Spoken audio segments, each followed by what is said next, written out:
A crash is the topic of the Law and You tonight. The guys with the answers back with us, attorneys Greg Fellerman and Ed Ciarimboli. We're about to pick their brains. How are you tonight, guys? Good. And before we go any further, I have to thank my wife for making Christmas unbelievable this year. She did a great job. Thank you, Jen. Special day, I bet. All right. Here's our question tonight, and this is a good one. And this is a tough time of year. Obviously, there could be some drinking and driving, and Steve and Toby Hanna had an incident with a scenario here. He says, I was involved in a major car accident last weekend. The driver was charged with DUI, and I was injured pretty badly, and I don't think I can get back to my job in the near future. What are my options? So Steve has a lot to go through here. Well, Steve, first of all, in terms of the car wreck, obviously your medical bills are actually going to be paid by your own car insurance. They're going to first go to your car insurance, and then it's going to go to any health care coverage that you may have.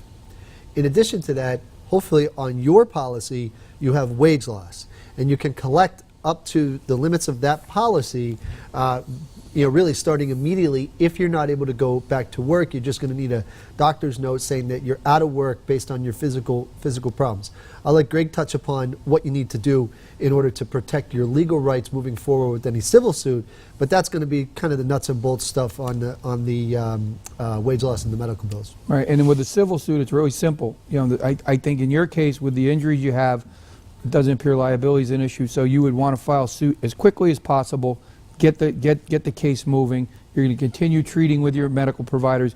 Your attorneys will then build up the case, get the case ready to go to a courtroom, and hopefully you'll see a recovery. But with your wage loss, your medical bills, all that stuff has to be analyzed so it can be presented to a jury so they can make a fair award based upon the injuries that you have and the problems that you're having. So, I mean, it's a great case. You need to get moving on it. And this part is really complex. You mentioned all the different moving parts with it. So people that want to give you a call to talk about it, how can they do that? Give us a call, 570-714-HURT. See us on the web, 714hurt.com. Yeah, especially, Dave's right. I mean, you may have some issues with, coverage, insurance coverage on the DUI, on the individual's DUI. So there's some notice requirements with your own insurance as well. So really don't hesitate. Pick up the phone and call a lawyer. Results matter. Attorneys Greg Fellerman and Ed Ciarimboli. Have a good night, guys. Take care. Don't forget, PAHomepage.com and the Law and You hotline are always open.